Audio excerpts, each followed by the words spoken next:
So, ayun na nga, narinig yun naman kanina yung pag-uusap namin ni Mama Mil.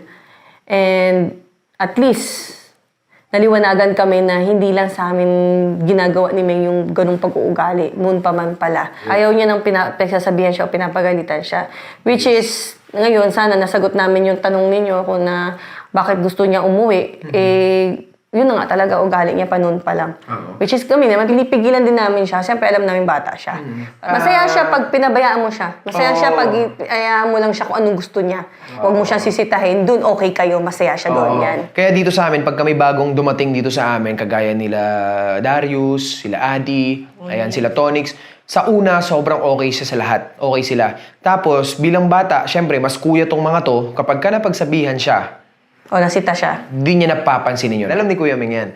Dahil nga sa naging usapan namin ni Mama Mil niya, nakiusap na ihirap ng sitwasyon nila doon, kung pwede nga, huwag talaga payagan umuwi si Meng. So, mas gusto ni Mama Mil niya na dito siya sa atin. Sa amin siya. So, syempre kami naman, yun naman talaga yung motibo namin, matulungan siya. Ito kami. Kasi at the very beginning, yun naman talaga yung goal, matulungan si Domeng. Ang mahalaga nun is merong tao na willing tumulong sa atin. Yes. Which is yun sana, talaga Kuya Meng, pahalagaan mo yung pagkakataon na merong tumutulong sa'yo at nagmamahal sa'yo, may kumkukup sa'yo. Kaming mga magulang, hanggat maaari, tinuturo namin sa mga anak namin, ito ang tama, ito ang mali.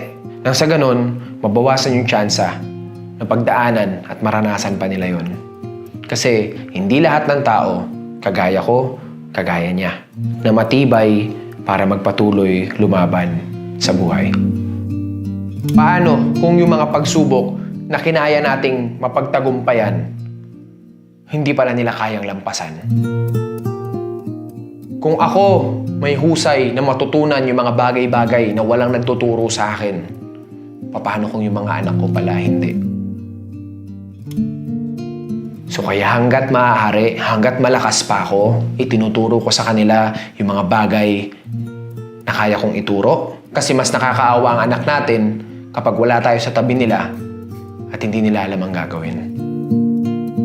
Para kayanin mo yung kaya nila, kayanin mo muna kung ano yung kinaya nila para kayanin mo kung ano yung kaya nila ngayon. Kaya namin ibinahagi itong storya na to para mabigyang linaw yung mga katanungan sa ating isipan na akala kasi natin kung ano yung ating napapanood, yun na yun. Kaya nga di ba may kantang, batang-bata ka pa, marami ka pang kailangang malaman at intindihin sa mundo. True. Kaya pag-usapan namin ni Daddy kung ano magiging desisyon namin ngayon para kay Meng. And, syempre, andun pa rin tayo na hindi naman ibang tao si Meng sa atin. Napamahalan sa atin yung bata. So, tuloy tayo, supportahan natin siya, tatayo tayong bilang magulang. Pero it doesn't mean kung ano yung dapat na sinasabi niyo para kay Meng, dapat yun ang nakikita. Yung less natin yung expectation para less tayo nasasaktan. Kasi sabi nga namin ulit, uulitin ko, may sarili pong pamilya si Meng. Para lang sila Tonix, Adi, Darius, o sino man po dumarating sa buhay namin na naging parte ng pamilyang ito. Sa totoo lang, ayoko sanang isipin na gano'n kasi gusto ko talaga anak ko siya. Pero the way kasi ni Meng, na yun nga, bilang anak, alam mo mas malala ko pag sabihan si Jeyo. Alam mo yan, di ba? Disiplina ko, Oo, disiplina alam ko. mo Kaya ganyan si Jeyo ngayon. Yes, kaya ako nakikita niyo si Jeyo na parang... Skilled niya, lahat niya. So, si Meng, gusto ko maging ganun din, sana.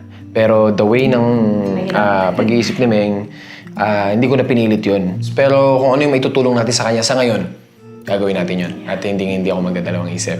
So, Again, salamat din pala sa lahat ng magulang na nakakaunawa ng sitwasyon namin mag-asawa. Yes. Sa lahat ng kamag-anak na naiintindihan yung disiplina na ginagawa namin. At salamat din sa mga anak na nagmamahal at nagpapahalaga sa kanilang mga magulang.